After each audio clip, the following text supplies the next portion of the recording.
सभी का अभिवादन करता हूँ। As I usually speak something about Israel, so again I want to share something about Israel to begin with. और जैसे मैं हर बार इजराइल के बारे में कुछ बात करता हूँ, तो आज भी इजराइल से ही आरंभ करूँगा। There was a Prime Minister of Israel by name Golda Meir, और इजराइल के एक प्राइम मिनिस्टर थे जिनका नाम गोल्डा मेयर था। and she was addressing the United Nations General Assembly in 1972.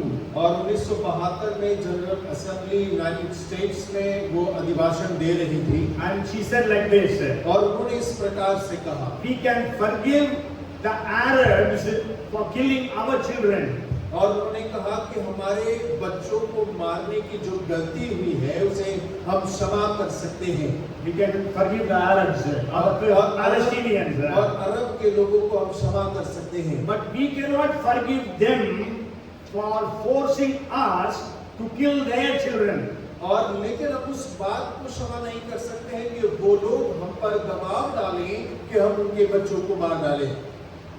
We will only have peace with the Arabs, और हम केवल तब ही अरब लोगों के साथ शांति रखेंगे when they love their children more than they hate us.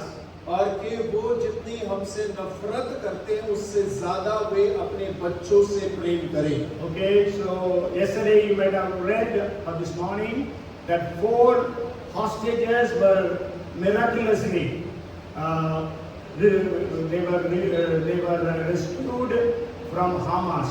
और कल आपने इस बात को पढ़ा होगा कि 4 जो बंदी थे हमास के चंगुल से अद्भुत रीति से वो छुटकर आ गए हैं। But today still there are about 112 hostages. और लेकिन अभी भी 112 बंदी हमास के पास में हैं। And they say about 30 plus Israelites are killed among those hostages. और वो इस प्रकार से कहते हैं कि उन जो बंदी बनाए गए हैं उनमें से 30 जो हैं इजरायली मर दिए गए हैं। But let us continue to pray that this war will stop forever.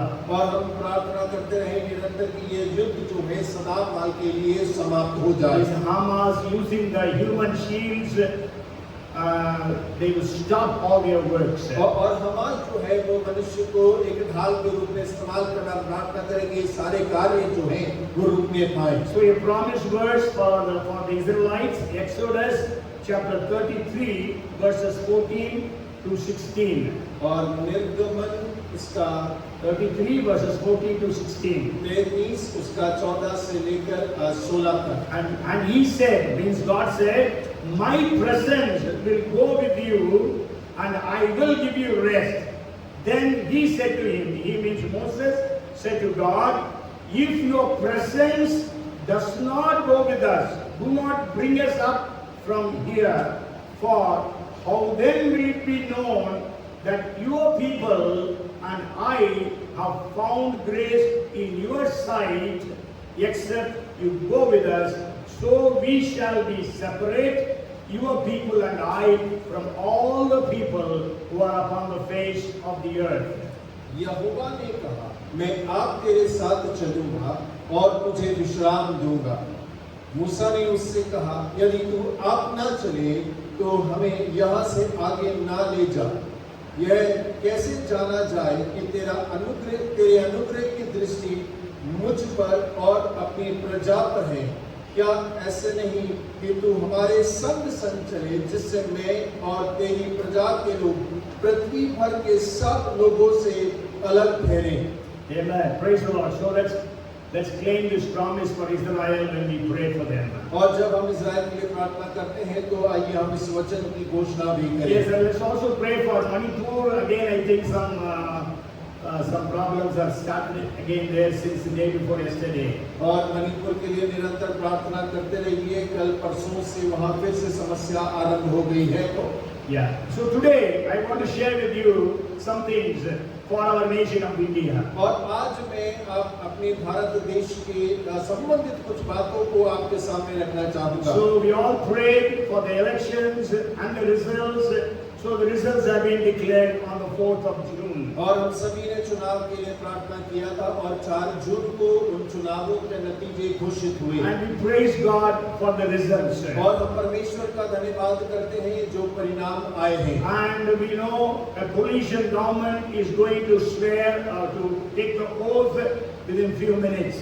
और हम इस बात को जानते हैं कि कुछ ही समय के बाद में एक मिली-जुली सरकार का गठन होने जा रहा है। Okay, when we see the history of India, और जब हम भारत के इतिहास को अध्ययन करते हैं, there have been 11 times coalition governments in India. Actually, it started in 1977. Before that, all the governments whichever were formed, they had absolute majority. और जब हम अध्ययन करते हैं तो इस बात को पाते हैं कि भारत में अब तक करीब 11 बार मिली-जुली सरकार का गठन हुआ है। ये 1977 के बाद से आरंभ हुआ।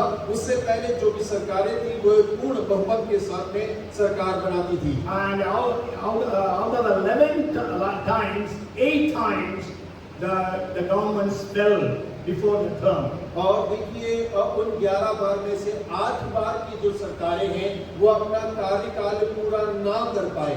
And there was one government which ran only for 13 days. और एक सरकार ऐसी थी जो केवल 13 दिन ही चली। And another government for 1 month. और एक और सरकार थी जो केवल 1 महीना ही शासन कर पाए। So let us pray that God would intervene and bless this nation. और हम प्रार्थना करें कि परमेश्वर मध्यस्थता करे और इस देश को आशीष करे। And I have been studying about the nation of Israel, means the kingdom of Israel, the northern kingdom, after they were separated as southern kingdom and northern kingdom. और मैं इज़राइल के बारे में अध्ययन कर रहा था और जब मैं अध्ययन कर रहा था तो मैं उत्तरी राज्य के बारे में अध्ययन कर रहा था क्योंकि विभाजन होने के बाद 2 राज्य हो गए, एक उत्तरी और एक दक्षिणी राज्य। The southern kingdom is called Judah, and David, the descendants of David were the kings continuously one after another. और देखिए जो दक्षिणी राज्य है जो कि यहूदा कहलाता है, जो कि दाऊद और उसके वंशज निरंतर उस पर शासन करते रहे। But when we study the history of Israel, the northern kingdom, लेकिन जब हम इज़राइल जो कि उत्तरी राज्य है उसके बारे में अध्ययन करते हैं, you may be aware there were 19 kings in that kingdom. और आप अगर जानते होंगे तो करीब 19 राजाओं ने राज्य किया। And all of them were evil kings. और वो सारे के सारे दुष्ट राजा थे। All of them were idolaters. और वो सारे के सारे मूर्ति पूजक थे। All of them disobeyed God. और सारे के सारे परमेश्वर की आज्ञा ना मानने वाले थे। Sure, God's plan was that the kingdom should go on the hereditary basis. और देखिए परमेश्वर की योजना थी कि जो राज्य है वो उनकी पीढ़ी दर पीढ़ी होते हुए जाए। Because you know monarchy always goes on generations. और जैसे आप जानते हैं कि जो पदोन्नति है या पद है वो हमेशा पीढ़ी दर पीढ़ी बढ़ते हैं। But then we know when we study the scriptures we can understand there were means 9 times God changed the families or the dynasty which was ruling. और अगर हम बाइबल का अध्ययन करते हैं तो करीब 9 बार परमेश्वर ने परिवार को, उस पीढ़ी को, उस राजा के परिवार को बदल डाला। I can say out of the 9, 5 dynasties they were thrown out. और यदि ऐसा कहा जाए तो सही होगा कि 9 में से 5 को उखाड़ कर फेंक दिया And the गया। other 4 were just one person only, and one man ruled just for 1 month.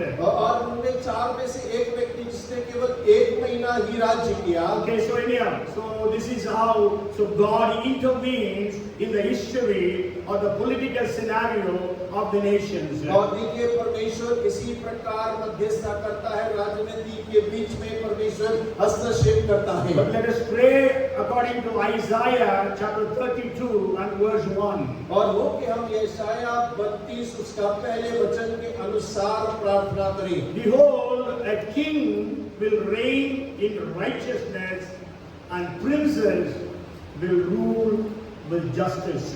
और देखो एक राजा धर्म से राज्य करेगा और राजकुमार न्याय से हुकूमत करेंगे। So let us pray the nation of India, from the Prime Minister to the ministers, even to the governors and the chief ministers of different states, that they will reign in righteousness and the princes will rule with justice. Okay, हम भारत देश के लिए प्रार्थना करें। हमारे प्रधानमंत्री, मंत्रीगण, जितने भी कैबिनेट मिनिस्टर्स हैं, हर एक अधिकारी जो है वो धर्म के अनुसार राज्य करे और राजकुमार न्याय के अनुसार हुकूमत करने पाए। So with the present results that God has given us, और देखिए जो उपस्थित समय के परिणाम जो परमेश्वर ने हमारे लिए दिए हैं, what does God want from the Indian church?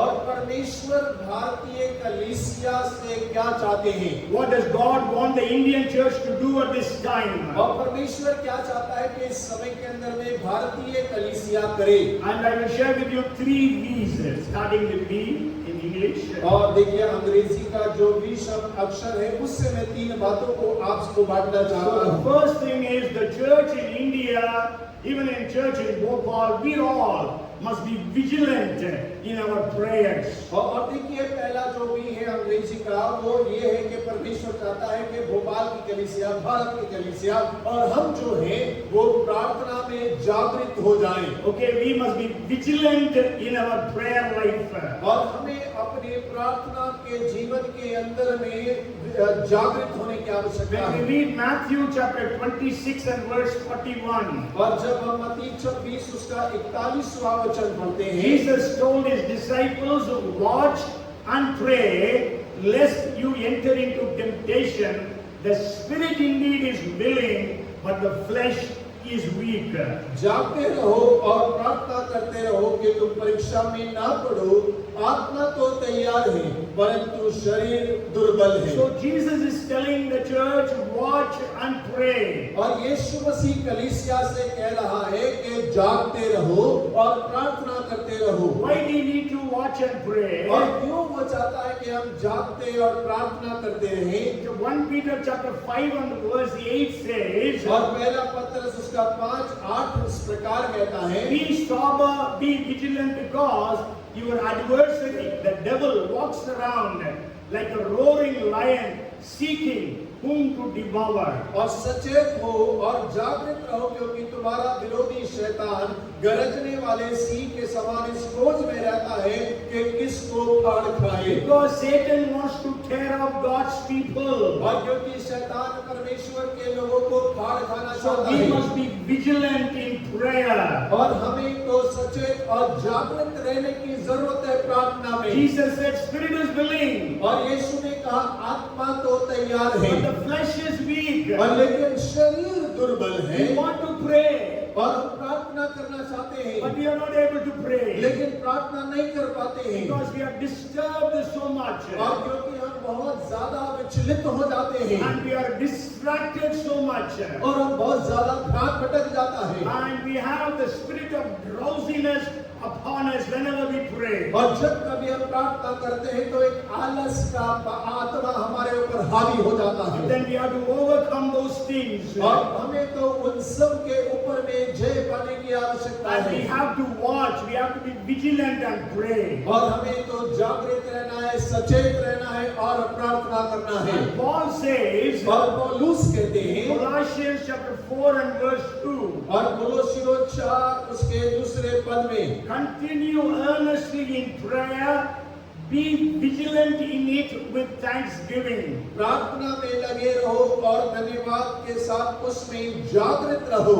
Yes, so actually I think in Hindi बहुत अच्छा है। मतलब पहला वचन है, मतलब मत्ती 26 में जागते रहो, प्रार्थना करते रहो। यहाँ पर प्रार्थना में जागते रहो, है ना? There it is watch and pray. Here we have to be vigilant in prayer. और देखिए वहाँ जागते रहो, प्रार्थना करते रहो। यहाँ कह रहा है प्रार्थना में जागृत रहो। Okay, this means, और इसका अर्थ है see, whenever we are praying, we should not sleep, but we must watch and pray. और जब कभी हम प्रार्थना करते हैं सोने के लिए नहीं, जागृत रहकर प्रार्थना करना है। But the disciples, Jesus, Peter, John and James, they slept off. और देखिए जब यीशु मसीह पतरस यूहन्ना और जो याकूब है वो तीनों सो गए प्रार्थना के समय। 3 times Jesus comes and tells them, all the 3 times, they slept. और 3 बार यीशु ने आकर उनसे कहा और तीनों बार वो लोग सोए पाए गए। And what is being vigilant in prayer? और प्रार्थना में जागृत रहने का अर्थ क्या है? When you are praying, और जब आप प्रार्थना करते हैं, you must be sensitive to the guidance or to the revelation of the Holy Spirit. और उसका अर्थ ये है कि आप पवित्र आत्मा के प्रकाशन के प्रति संवेदनशील और आप जागृत रहते हैं। We can better understand this in the prayer that the church in Jerusalem made for Peter. और देखिए हम इस बात को उस बात से अच्छे से समझ सकते हैं जब यरूशलेम की कलीसिया ने पतरस के लिए प्रार्थना किया। We know in the book of Acts chapter 12 and verse 5, when Peter was put in prison, they all prayed earnestly. और देखिए प्रेरितों के काम उसके 18वें अध्याय में हम इस बात को पढ़ते हैं कि जब पतरस को जेल खाने में डाल दिया गया तो कलीसिया लौ लगाकर प्रार्थना कर रही थी। And so then what happened was, we know that the day when God released, the night when God released Peter, और हम जानते हैं कि क्या हुआ कि जब परमेश्वर ने रात्रि में पतरस को जेल खाने से आजाद किया, he came to a house that belonged to John Mark, or the mother of John Mark was Mary. और देखिए यूहन्ना मरकुस का घर या मरियम जो उसकी माता थी उसके घर में पतरस रात में आता The है। Bible says there were many who were gathered there and praying in the night. और बाइबल कह रहा है कि वहाँ पे बहुत सारे थे जो रात में इकट्ठा होकर प्रार्थना कर रहे थे। And Peter was knocking at the door. और पतरस दरवाजे को खटखटा रहा था। Everybody was watching and praying. और हर एक जन जागृत होकर प्रार्थना कर रहा है। But then there was only one girl, Rhoda, who was vigilant in prayer.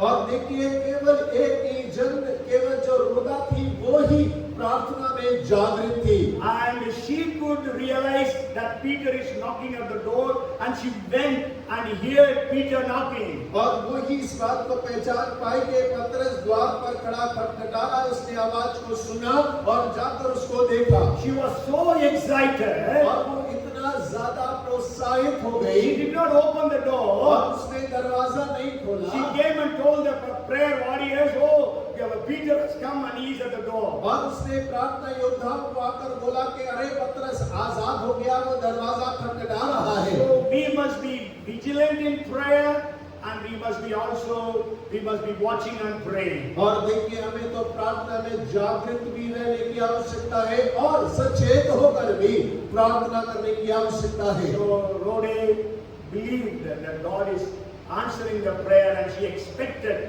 any time Peter would come there. और देखिए रोदे ने विश्वास किया कि वो जिस बात पे प्रार्थना कर रहे परमेश्वर किसी समय भी पतरस को आजाद कर So सकता when है। you are going to pray for India, we have to pray with faith that God is going to move as we are praying. और देखिए जब हम भारत के लिए प्रार्थना करते हैं तो हमें इस प्रकार विश्वास से प्रार्थना करना है कि प्रार्थना करते समय परमेश्वर हमारे देश में कार्य करेगा। As we pray, let the doors of heavens be opened upon India. और जैसे हम प्रार्थना कर रहे हैं भारत के ऊपर में स्वर्ग के दरवाजे खुल जाएंगे। Let the doors of heavens be opened upon the political leaders. और स्वर्ग के दरवाजे राजनीतिक नेताओं के ऊपर में खुल जाएंगे। You know, even we can say that Daniel, Shadrach, Meshach, Abednego, the four of them, they prayed for the dream to be revealed. और देखिए हम इस बात को कह सकते हैं कि दानियल ने, शद्रक, मेशक, अबेदnego इन चारों ने प्रार्थना किया कि वो स्वप्न का अर्थ प्रकट हो जाए। They watched and prayed unto God in that night. और देखिए उस रात्रि में उन्हें जागृत रह के परमेश्वर से उस रात्रि में प्रार्थना किया। And Daniel was vigilant in prayer. और दानियल प्रार्थना में बिल्कुल सचेत और जागृत था। God gave him the revelation in a vision, the Bible says. और बाइबल कहता है कि परमेश्वर ने दानियल को स्वप्न में वो प्रकाशन को दिया। And then Daniel knew the dream, as well as the interpretation for the dream. और हम इस बात को भी जानते हैं कि दानियल स्वप्न को भी जानता था और उसका अर्थ भी उसे पता था। So let us read Isaiah chapter 62 verses 6 and 7. यशाया 61 उसका 62 उसका 6 और 7 हम पढ़े। Many of you may know these words. I have set you watchmen, I have set watchmen on your walls, O Jerusalem, they shall never hold their peace day or night. You who make mention of the Lord, do not keep silent and give him no rest till he establishes and till he makes Jerusalem a praise in the earth. हे यरूशलेम, मैंने तेरी शहरपनाह पर पहरुए बैठाए हैं, वे दिन रात कभी चुप ना रहेंगे।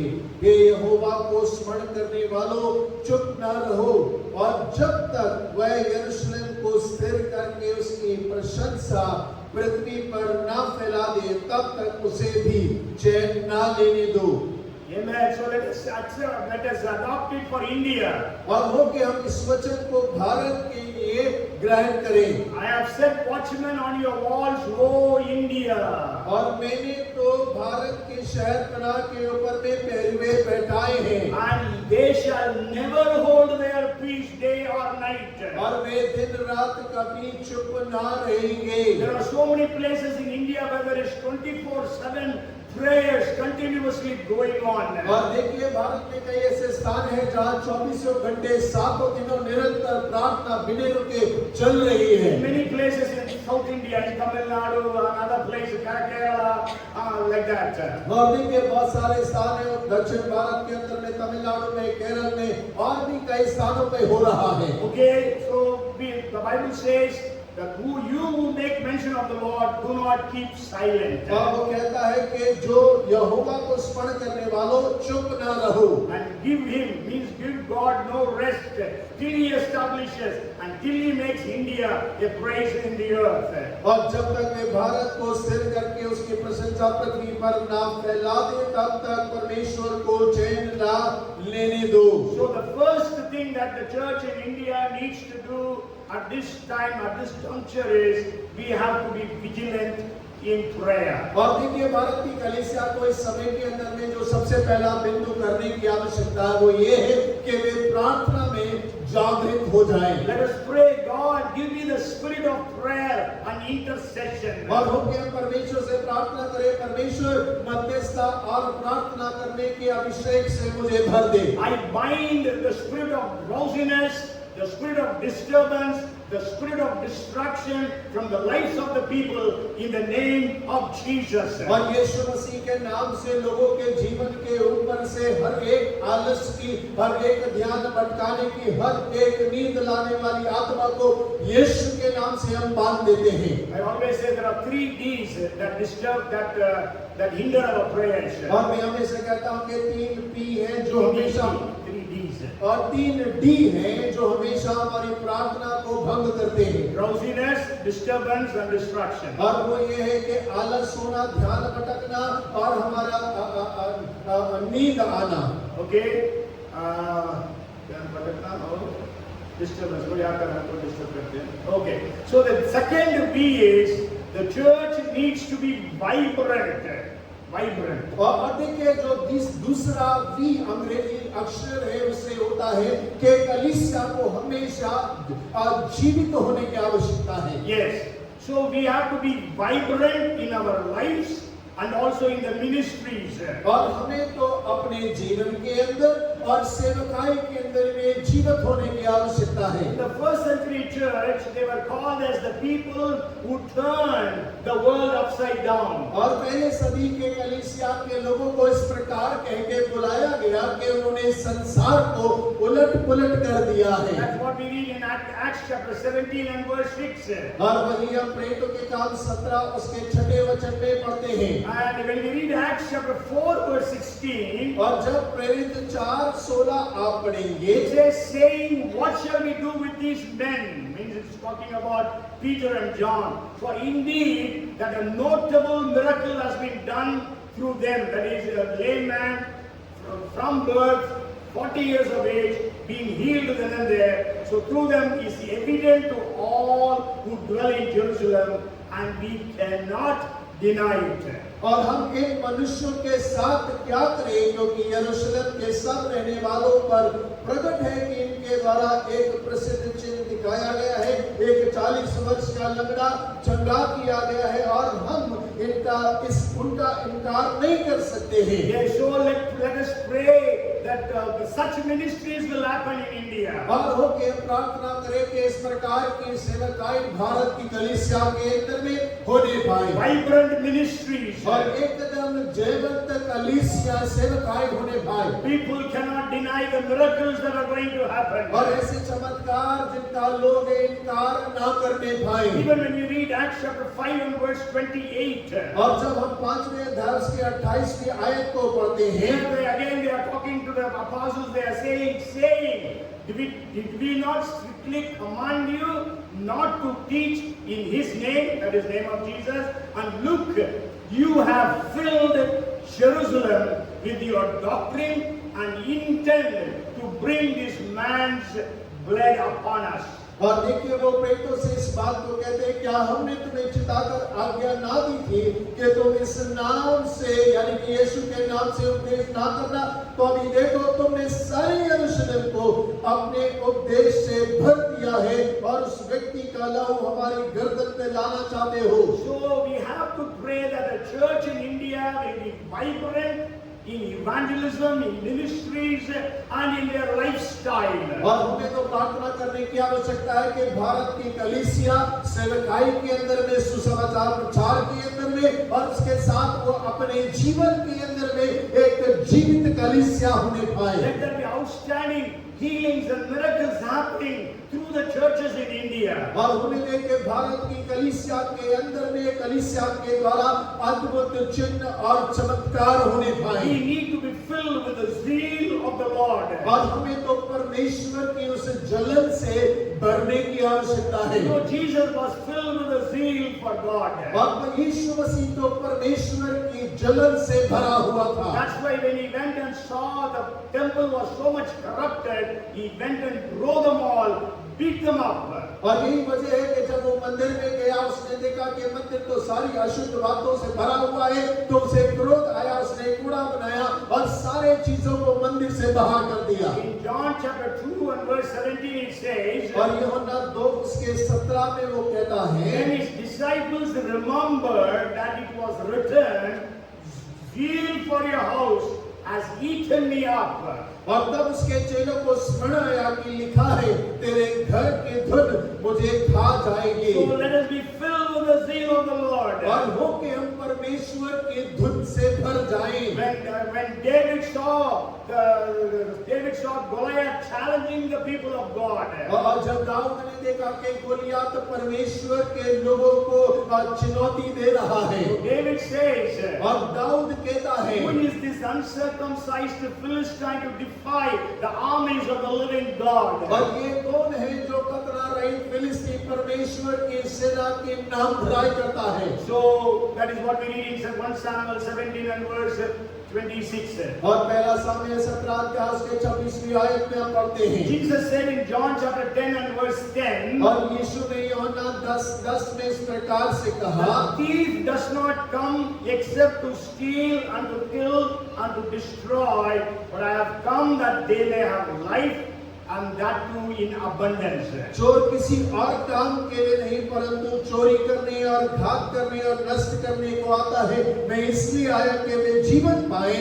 और बहुतायत से पाए। The word for life is, the Greek word is zoe. और देखिए यहाँ पे जीवन का जो शब्द यूनानी भाषा में इस्तेमाल किया गया वो जोई है। Actually the word zoe means God kind of life. और जोई शब्द का अर्थ होता है परमेश्वर के अनुसार जीवन, Rich, और वो धन संपन्न, abundant, और बहुतायत, divine, और दैविक, nature of God परमेश्वर का स्वभाव, is fullness of love, और वो प्रेम की परिपूर्णता, is fullness of joy, और उसके अंदर में आनंद की परिपूर्णता, His fullness of peace, और उसके अंदर में शांति की परिपूर्णता, His fullness of ability. और योग्यताओं की परिपूर्णता। These all are the meanings for the small word Zoe. और देखिए ये सारे अर्थ जो है उस छोटे से शब्द जोई का अर्थ है। And Jesus promises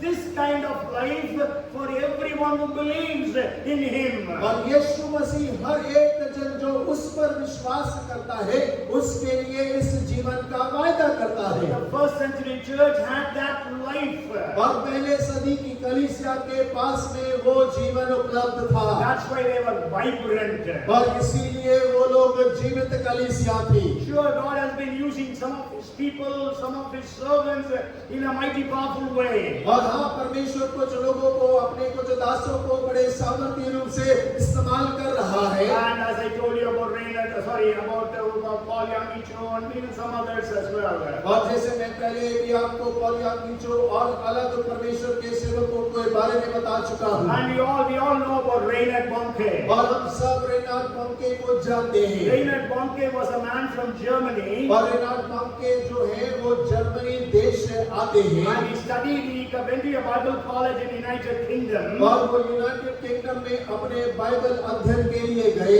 After completion of this Bible studies, when he was coming back to Germany, on the way he went to meet one of the greatest evangelists of that time. और देखिए जब उन्होंने अपने अध्ययन को समाप्त कर लिया, जब वो अपने देश वापस जाने पर थे, उस समय के एक बहुत बड़े सुसमाचार प्रचारक से उनकी मुलाकात हुई। So when he rang the bell at their house, और जब उन्होंने उनके घर के घंटी को बजाया, the caretaker came and asked, "Who are you?"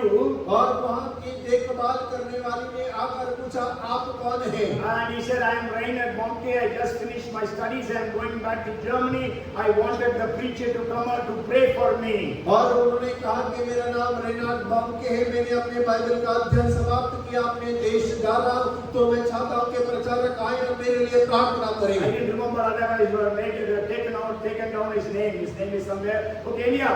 So the caretaker said, "No, you cannot meet him. He is he's old and he is not nowadays ministering to people." और उन्होंने देखभाल करने वाले ने कहा कि आप नहीं मिल सकते, वो बुजुर्ग हैं, सेवकाई नहीं करते हैं, लोगों से मिलते नहीं है, तो आप उनसे नहीं मिल पाएंगे। Because he's almost on his deathbed. और वो तो बिल्कुल अपने मृत शैया पर पड़े हुए हैं। But then that preacher said, "Who is there?" और लेकिन उस प्रचारक ने सुना और कहा कि वहाँ कौन है? Then the caretaker said, "There is one man by name Reinhard Bonnke." और उस देखभाल करने वाले ने कहा कि एक पिला जवान है जिसका नाम रेनाल्ड बॉन्के है। And the preacher said, "Send him in." और उस प्रचारक ने कहा कि उसे अंदर भेज दो। That preacher laid his hands upon Reinhard Bonnke and prayed for him and released him for a mighty miracle full ministry. और देखिए उस प्रचारक ने उनके ऊपर में हाथ रख के और उनके लिए प्रार्थना किया और एक सामर्थी चमत्कारों से भरी सेवकाई के लिए उन्हें भेज दिया। From there he came to the railway station. He boarded the train to come to Germany. और वहां से वो रेलवे स्टेशन आए जहां पर जर्मनी जाने के लिए रेलगाड़ी में बैठ गए। When he reached his destination, और जब वो अपने जगह पर पहुंचे, his father came to receive him. और उनके पिता उन्हें लेने के लिए आए थे। And he said, "Just now," the preacher's name I forgot, he died. और उन्होंने कहा कि उस प्रचारक का नाम याद नहीं, लेकिन कहा कि अभी उस प्रचारक की मृत्यु हुई है। Then Reinhard Bonnke understood God has transferred the mantle of miracle working power that is upon that person up to me.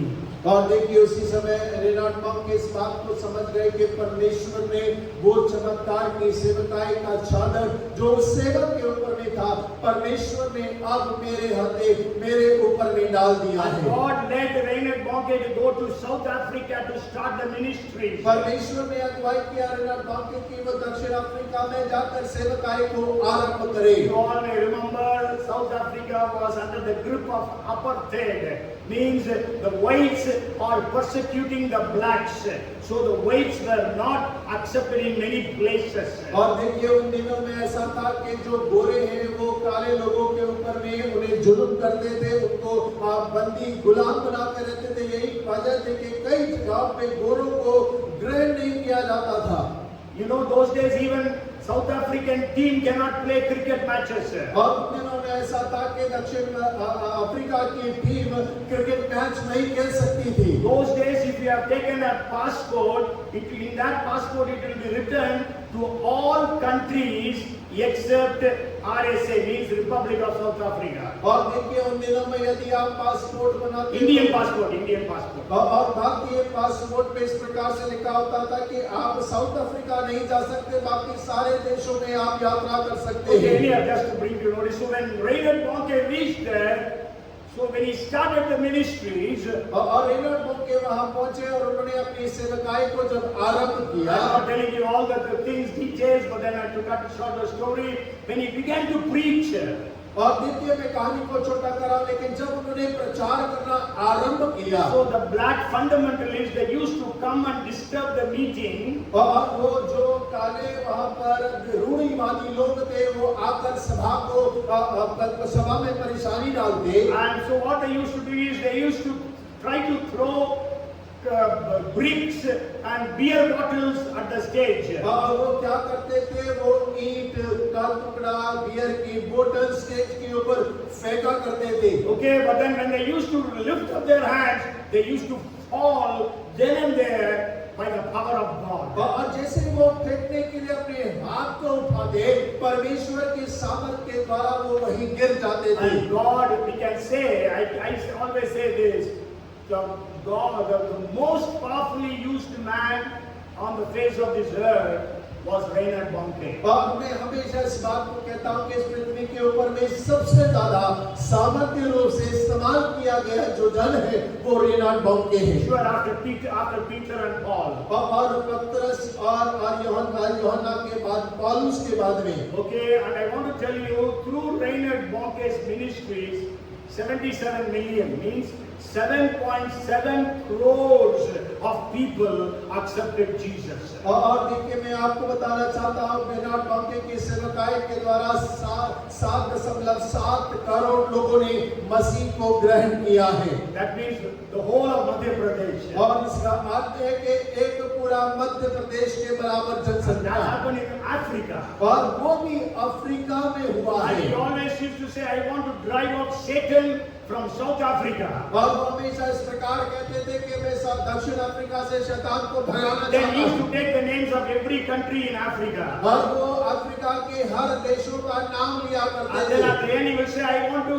drive out Satan away from Egypt, that is the northernmost country in Asia, in Africa. और वो कहते थे कि मिस्र से मैं शैतान को दूर भगाना चाहता हूँ, जो कि उत्तरी दक्षिण भाग में अफ्रीका के सबसे दूर का देश है। Okay, so he could establish in almost all the Islamic countries also, he had crusades and thousands and thousands, lakhs and lakhs of people accepted Jesus. और देखिए जितने भी बाकी के देश अफ्रीका के, भले वो मुस्लिम देश क्यों ना हो, वहां पे उन्होंने महासभा को चलाया, लाखों लाखों लोगों ने मसीह को जाना और ग्रहण किया। Let us pray, God bless the churches in India with vibrant ministries. और हो के हम प्रार्थना करें कि परमेश्वर आप भारत की कलीसिया को जीवित रूप से सेवकाई से आशीषित करें। Let the believers in India have life vibrancy in their spiritual lives. और प्रार्थना करें कि भारत की कलीसिया के विश्वासी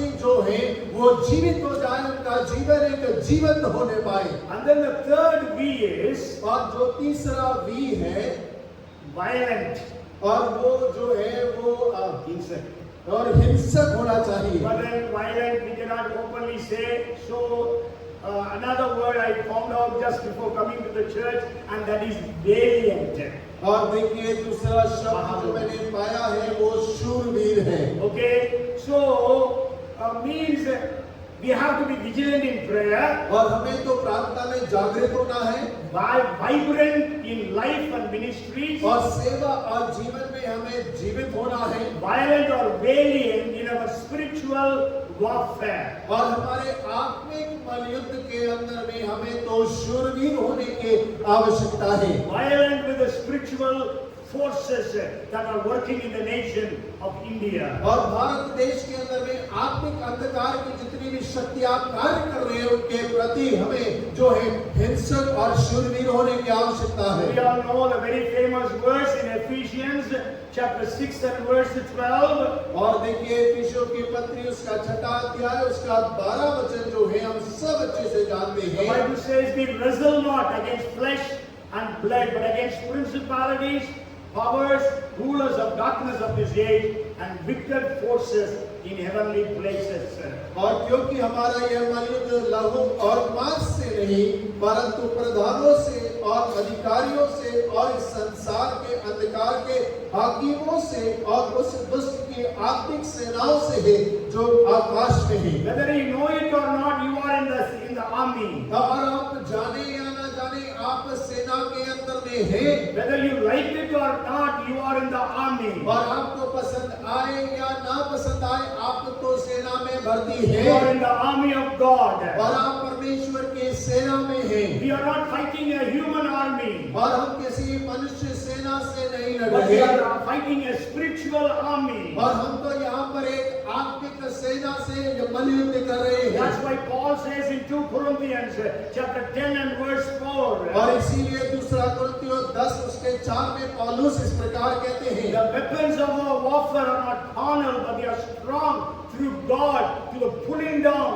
of strongholds. क्योंकि हमारी लड़ाई के हथियार शारीरिक नहीं पर गढ़ों को ढा देने के लिए परमेश्वर के द्वारा सामर्थी है। So we need to be valiant in spiritual warfare. और हमें तो आत्मिक मलयुद्ध के अंदर में शूरवीर होने की आवश्यकता है। But Samson, we know he caught 300 foxes tied to the tails by tools, and then he put torches in between and sent them into the enemy's fields to destroy all the crops, harvests of the enemy. और हम जानते हैं कि सिमसोन ने 300 लोमड़ियों को पकड़ा और दो को पूंछ के साथ में बांध कर उनकी पूंछ में मसाल बांध कर शत्रु की पक्की फसल को उसने बर्बाद कर डाला। Okay, so we need to have the fire of God. और हमें तो परमेश्वर की आग की आवश्यकता The है। church needs to catch the fire. और कलीसिया को वो परमेश्वर की आग को पकड़ने की आवश्यकता है। Today in the Bible reading, we read from the portion of Genesis chapter 22 verses I think 16 to 20 we read, but then I will just read 17th verse. और देखिए आज बाइबल अध्ययन में से हमने उत्पत्ति 22 अध्याय का 16 से लेकर 18 तक पढ़ा, लेकिन मैं 17 वचन को ही पढ़ना चाहूंगा। Where God promised Abraham. और जहां परमेश्वर ने अब्राहम को वायदा किया। The last part says, "Your descendants shall possess the gates of the enemy." और उसका अंतिम भाग इस प्रकार कहता है कि तेरे वंशज अपने शत्रुओं के नगरों पे अधिकारी होंगे। In हिंदी नगरों लिखा है, लेकिन फुटनोट में फाटक लिखा है जी, है ना? इसके मतलब your descendants shall possess the gates of your enemies. और इसका अर्थ तेरे वंशज जो है तेरे शत्रुओं के फाटकों के अधिकारी होंगे। Okay, and the same promise was given to Sarah in 24:60 of Genesis. और देखिए उत्पत्ति 24 के 16 में यही 60. और 7वें वचन में जो है वो परमेश्वर ने सारा को वायदा किया Okay, है। I'll just explain this promise and then we will try to understand something more before the time is up. और देखिए इस वचन को मैं आपको समझाने का प्रयास करता हूँ। Okay, the first thing is God is telling Abraham, your descendants. और पहली बात परमेश्वर अब्राहम से कह रहा है तेरे वंशज। Okay, so descendants of Abraham. Who are descendants of Abraham? और अब्राहम के वंशज मतलब कौन उसके वंशज हैं?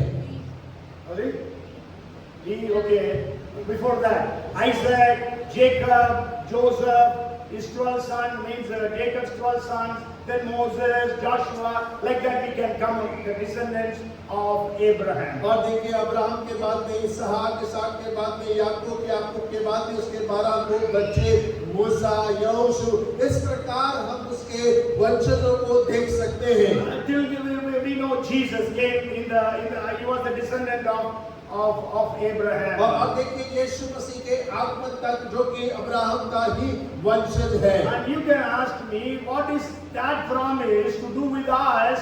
We are Gentile Christians. और आप मुझसे प्रश्न कर सकते हैं कि हम तो अन्य जाति मसीह लोग हैं, हमारे लिए उस वायदे का क्या महत्व है? Okay, so when we read Galatians chapter 3 and verse 29, और जब हम गलाती 3 अध्याय उसका 29वां वचन पढ़ते हैं, Paul is saying, and if you are Christ, then you are Abraham's seed and heirs according to the promise.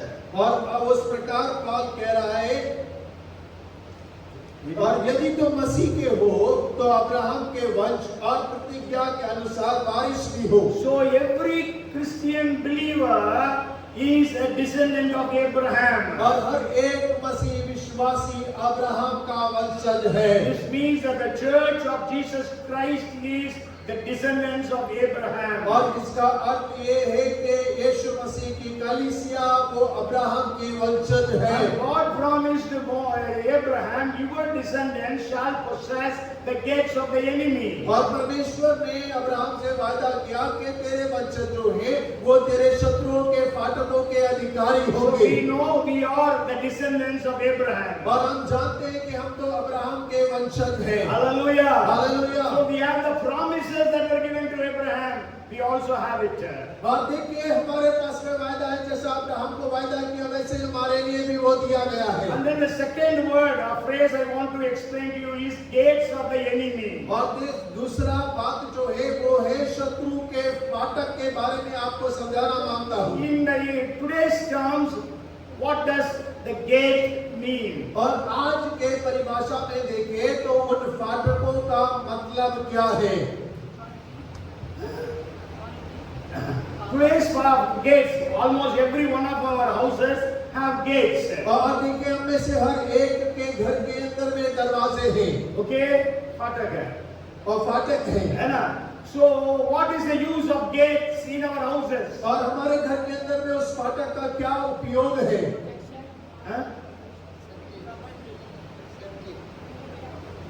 Protection. One is protection, yeah. And then going, coming. What we do with the fatak? We go inside the house and go to the house. और देखिए फाटक का मतलब होता है सुरक्षा है। दूसरा ये है कि आप भीतर जा सकते हैं और बाहर आ सकते हैं। Okay, and then protection, because we want protection from the animals and also intruders. और देखिए हमें तो घर में घुसने वालों और जानवरों से सुरक्षा चाहिए, तो फाटक सुरक्षा भी दिखाता And है। then we know today's thieves, they jump over the gates. और आज हम जानते हैं कि आज के चोर जो है वो फाटक कूद कर आ जाते हैं। But during the days of the Bible, और लेकिन बाइबल के दिनों में whenever the Bible uses the word gates, और जब कभी बाइबल फाटक शब्द का उपयोग करती है, actually that meant at least 3 kinds of authority. और वो 3 बार के अधिकार के बारे में बतलाती There are है। many references. I will just give you one reference for each authority. और देखिए बहुत सारे वचन हैं, लेकिन हर एक अधिकार के लिए एक वचन में आपको बतलाता हूँ। One is political authority. और पहला जो है राजनीतिक अधिकार। Means when the Bible says gates of the enemy or any type of gates, that means political authority. और जब बाइबल बात करता है फाटक के बारे में या किसी फाटक में, तो वो कहता है कि जो राजनीतिक अधिकार है उसके बारे में बात करता है। 1 Kings 22:10 we will read. और पहला राजा 22 उसका 10। The king of Israel and Jehoshaphat, the king of Judah, having put on their robes, sat each on his throne at a threshing floor at the entrance of the gate of Samaria, and all the prophets prophesied before them. 1 Kings 22 and verse 10. इस्राएल का राजा और यहूदा का राजा यहोशापात अपने अपने राज वस्त्र पहने हुए शोमरोन के फाटक में एक खुले स्थान में अपने अपने सिंहासन पर विराजमान थे और सब भविष्यद्वक्ता उनके सम्मुख भविष्यवाणी कर रहे थे। So they were on the gates. means the king of Israel and the king of Judah were sitting at the gate on the thrones. तो आप देखिए जो यहूदा का राजा इस्राएल का राजा वो फाटकों पर वहां अपने सिंहासन पे बैठे हुए हैं। So in today's terms we can say parliament. और आज हम इसके परिभाषा में संसद को बोल सकते हैं। Political authority is where? और राजनीतिक अधिकार कहाँ है? It is in the parliament. और वो संसद में है। Maybe it is in the legislative assembly. और हो सकता है कि वो विधानसभा के अंदर में होगा। Today's terms, gate means parliament. और आज के परिभाषा में फाटक का अर्थ यानी कि संसद कह सकते हैं। Okay, the second authority is judicial authority. और दूसरा अधिकार जो है जो कि न्यायपालिका का अधिकार है। When we read Deuteronomy chapter 16 and verse 18, और जब हम व्यवस्था विवरण 16 उसका 18 पढ़ते हैं, you shall appoint judges and officers in all your gates, which the Lord your God gives you according to your tribes, and they shall judge the people with just judgment. तो अपने एक गोत्र में से अपने सब फाटकों के भीतर जिन्हें तेरा परमेश्वर यहोवा तुझको देता है न्याय और सरदार नियुक्त कर लेना जो लोगों का न्याय धर्म से किया करे। Okay, gates at the time during the days of the Bible represents judicial authority. और बाइबल के समय के अंदर फाटक जो है वो न्यायपालिका के अधिकार को दर्शाता है। So in today's terms for India, और आज के भारतीय परिवेश में it is the Supreme Court. I think there are, I don't know how many high courts. I wrote it down. High courts and district courts, sessions courts. There are different kinds of courts. So they represent gates in the Bible. और देखिए आज के परिभाषा के अंदर में भारत के अंदर सुप्रीम कोर्ट है, हाई कोर्ट है, सेशन कोर्ट है और बहुत सारे प्रकार के जो कि उन फाटकों को दर्शाते हैं। And then the third authority I want to bring to your notice is और तीसरा अधिकार जो मैं आपके परिवेश में लाना चाहता हूँ financial authority. और जो कि वित्तीय अधिकार है। Okay, if you read Ruth chapter 4 verses 1 and 2.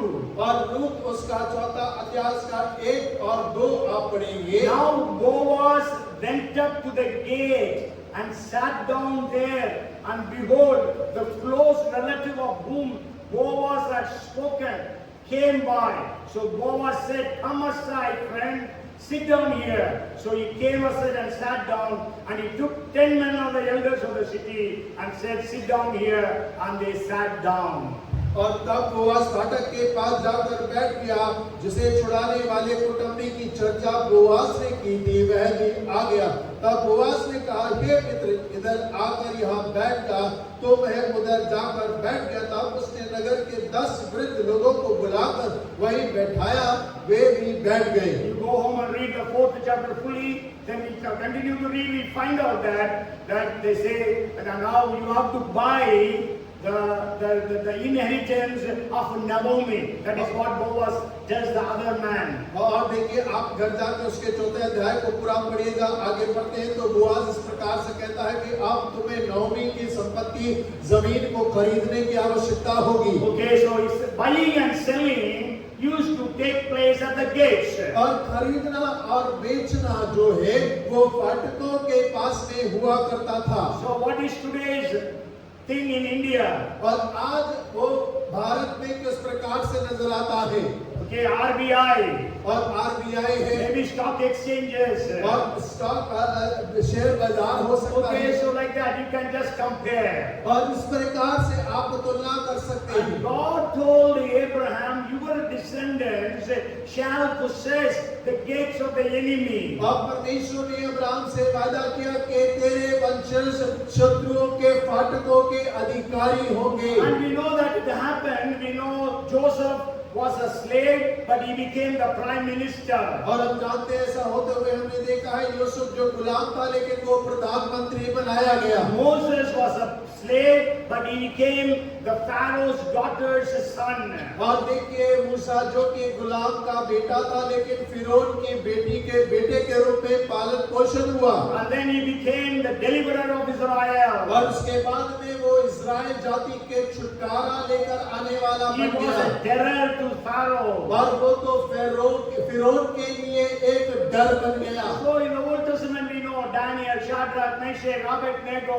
और पुराने नियम में हम पढ़ सकते हैं दानियल के बारे में, शद्रक के बारे में, अबेदनेगो के बारे में And we know about David, he could go and kill Goliath. और दाऊद के बारे में पढ़ते हैं उसने जाकर गोलियात को मार गिराया Esther becomes the queen and Mordecai becomes the prime minister. और एस्तर जो है वो राज्य की रानी बन गई और मोर्देकाई जो है वो प्रधानमंत्री बन So गया that means in the New Testament, the church people should have authority over these things. और इसका अर्थ ये है कि नए नियम के अंदर कलीसिया के लोगों के ऊपर पास में इन क्षेत्रों पे अधिकार होना चाहिए We have to understand that. और हमें इस बात को समझने की आवश्यकता At this है time, I'll just share about what Jesus told to Peter. और देखिए यीशु ने पतरस को क्या बात को बांटा Jesus said, "You are Peter, upon this rock I will build my church, and gates of Hades shall not prevail against it." और यीशु ने कहा तो पतरस है और मैं अपनी कलीसिया को इस चट्टान पर बनाऊंगा दिलों के फाटक उस पर प्रबल ना होने पाएंगे Jesus used the word gates.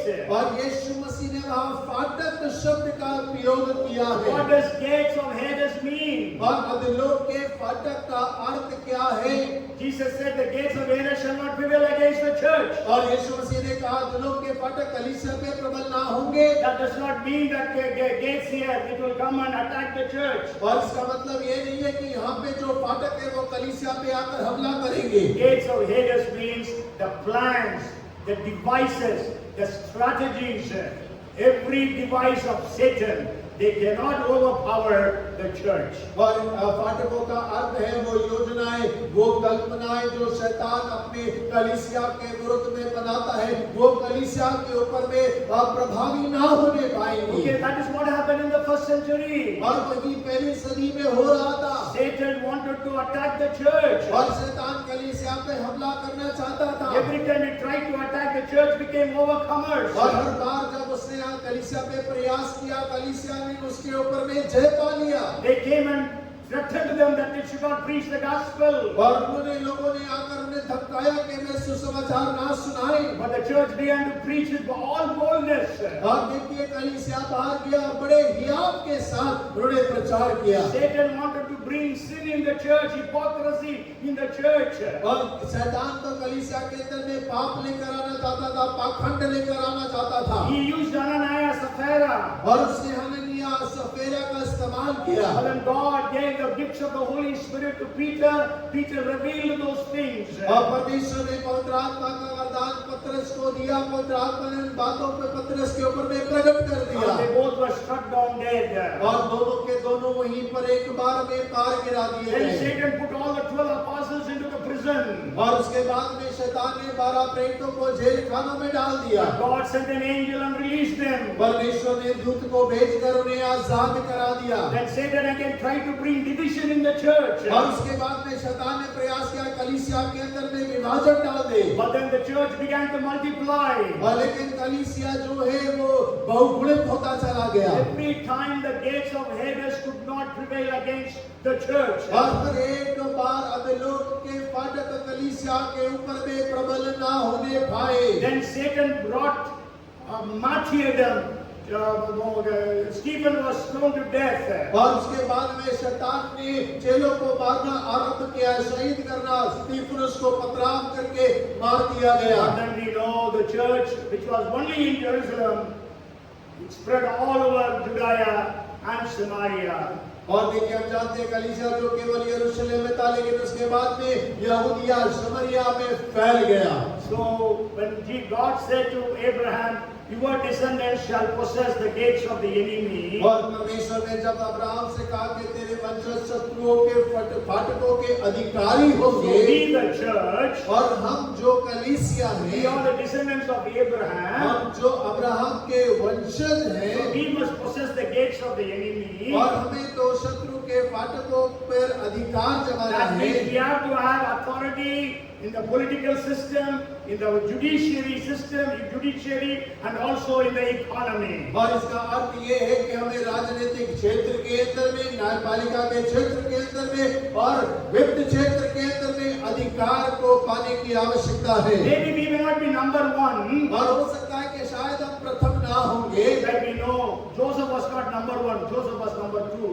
और जैसे यूसुफ जो है वो प्रथम नहीं था, वो दूसरे स्थान पर था। The number one was Pharaoh. और फिरौन सबसे ऊंचे पद पर So था। in every department or in every ministry, okay, Mantralaya, there must be a person believing in Jesus Christ at the second position. और देखिए हर एक न्यायालय में, हर एक राजनीति में जो सबसे ऊंचा पद का दूसरा पद है, उसके अंदर एक विश्वास करने वाला विश्वासी होना चाहिए। Maybe we may not be ministers, we may not become prime minister or minister. और वो शायद मंत्री नहीं हो सकता या प्रधानमंत्री नहीं बन सकता होगा। Second in position under them, they must all be people who believe in Jesus. लेकिन हो सकता है कि उनके अधीन में दूसरा स्थान जो है वो यीशु पर विश्वास करने वाला विश्वासी जन होना चाहिए। As Joseph gave all the advice to the Pharaoh what to do, what not to do.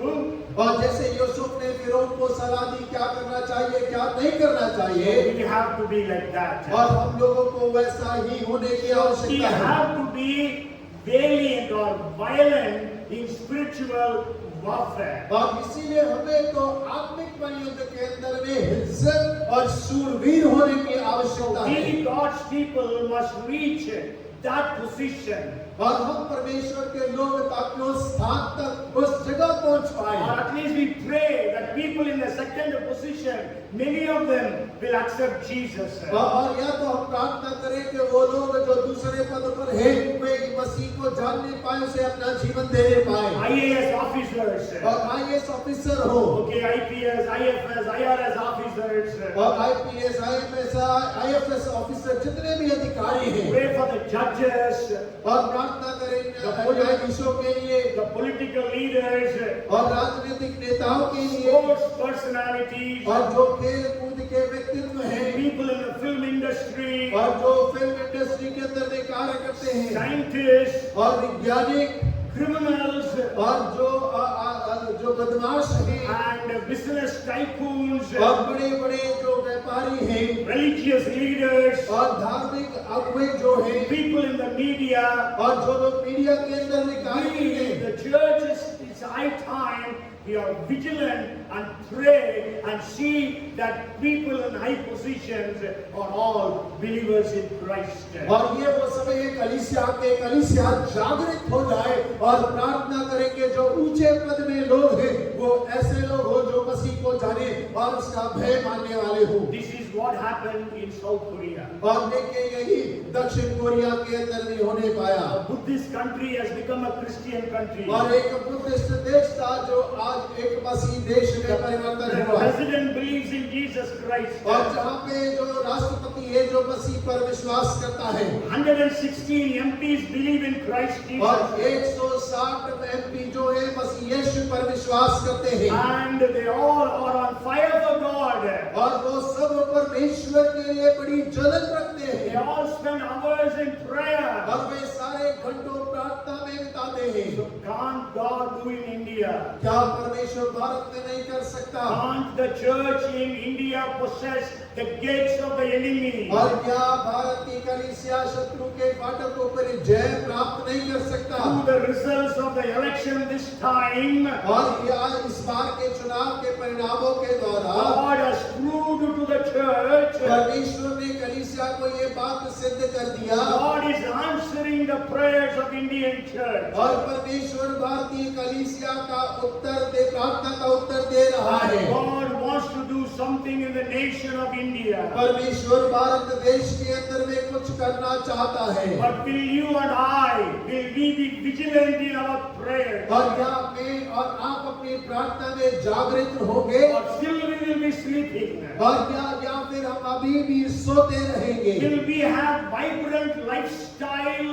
और क्या हमारा जीवन शैली जीवित होगा? Vibrant in the ministries that we are doing? और जो सेवकाई हम कर रहे हैं उसके अंदर में हम जीवित होंगे। The third thing is, will we be valiant or violent in our spiritual warfare. और तीसरा जो है कि हम अपने आत्मिक बलयुद्ध के अंदर में शूरवीर और हिंसक होंगे या ना होंगे। Earth and whatever is upon the earth belongs to our Lord. और देखिए पृथ्वी के ऊपर में जितना भी जल और हवा है वो हमारे परमेश्वर का है। World and all those who dwell therein, they belong to God. और संसार के अंदर में जो कुछ भी निवास करता है वो सब हमारे परमेश्वर का है। All Indians belong to Jesus. और इसका अर्थ ये है कि हर एक भारतीय यीशु का है।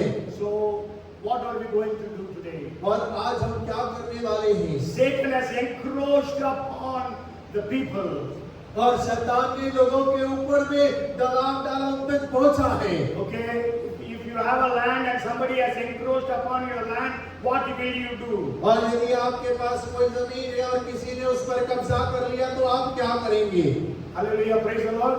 और हालेलुया प्रेज द लॉर्ड करेंगे। But you will fight it out. और लेकिन आप उसके लिए लड़ेंगे। So all these people belong to Jesus. और ये सारे लोग यीशु के हैं। Jesus died for them. और यीशु उनके लिए मरा है। So we have to be violent in spiritual warfare. और आत्मिक बलयुद्ध के अंदर में हमें तो शूरवीर और हिंसक होना है। So that we will be able to set the people free. और ताकि हम लोगों को आजाद करने पाए। Heal the brokenhearted. और टूटे हृदयों को चंगा करने पाए। Preach the gospel to the poor. और गरीबों को सुसमाचार सुनाने पाए। So may God bless every one of us. और हमें से हर एक जन को परमेश्वर आशीष करे। Let us, maybe we will read one verse and finish 5:14 of Ephesians. और इफिसियों 5:14. और 5 का 14 इफिसियों पढ़कर हम समाप्त करेंगे। It says like this, therefore he says, awake, you who sleep, arise from the dead, and Christ will give you light. इस कारण यह कहता है, सोने वाले जाग और मुर्दों में से जी उठ, तो मसीह की ज्योति तुझ पर चमकेगी। So church, awake.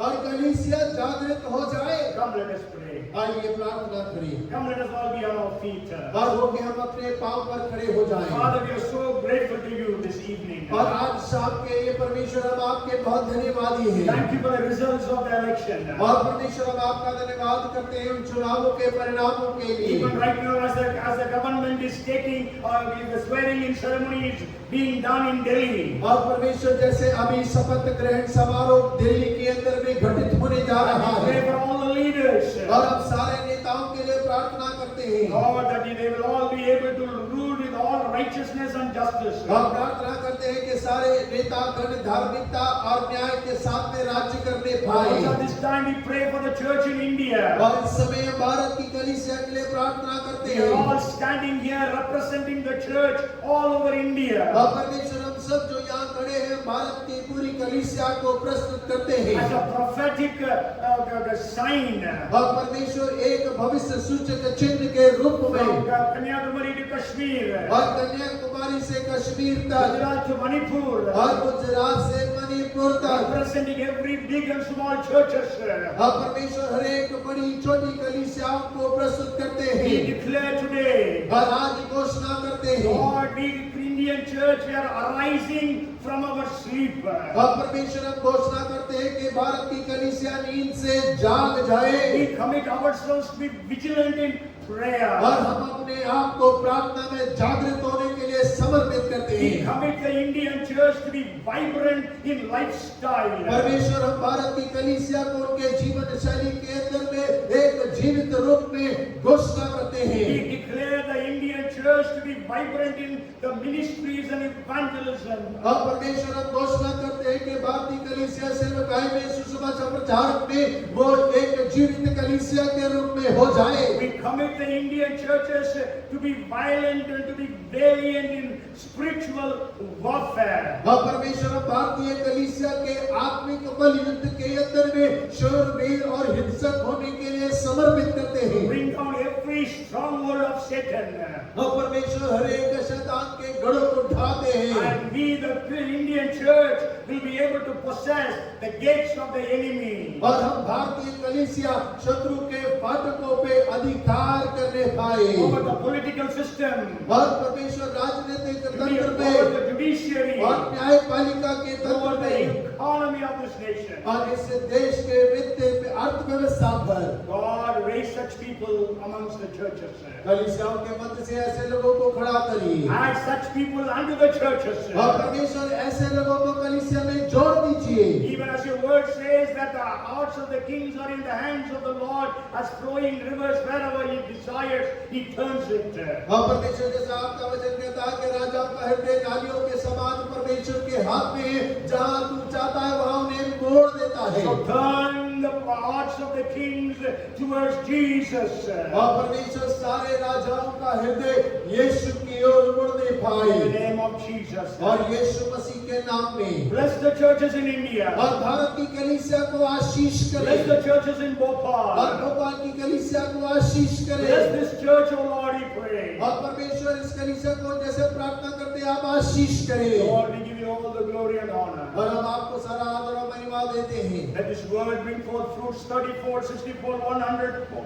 और परमेश्वर आपका वचन 30 गुना 60 गुना 100 गुना फल लेकर आने पाए Bind all the powers of darkness in the name of Jesus. और यीशु मसीह के नाम से सारे अंधकार के सामर्थ को बांधते हैं We overcome Satan by the blood of the Lamb and by the word of our testimony. और मेमने के लहू और हमारी गवाही के वचन के द्वारा शैतान पर हम जय पाते हैं And we give you the glory. और आपको महिमा देते हैं In Jesus' name we pray. और यीशु मसीह के नाम से प्रार्थना मांगते हैं And everyone replied. और सब लोग जोर से कहें Amen. Amen. Amen. Amen. The Lord bless you and keep you. The Lord make His face shine upon you and be gracious unto you. The Lord turn His face toward you and give you shalom now and forevermore. Amen. Amen. बोलो प्रभु यीशु मसीह की Hallelujah. Amen. God bless you all. Praise the Lord. Amen.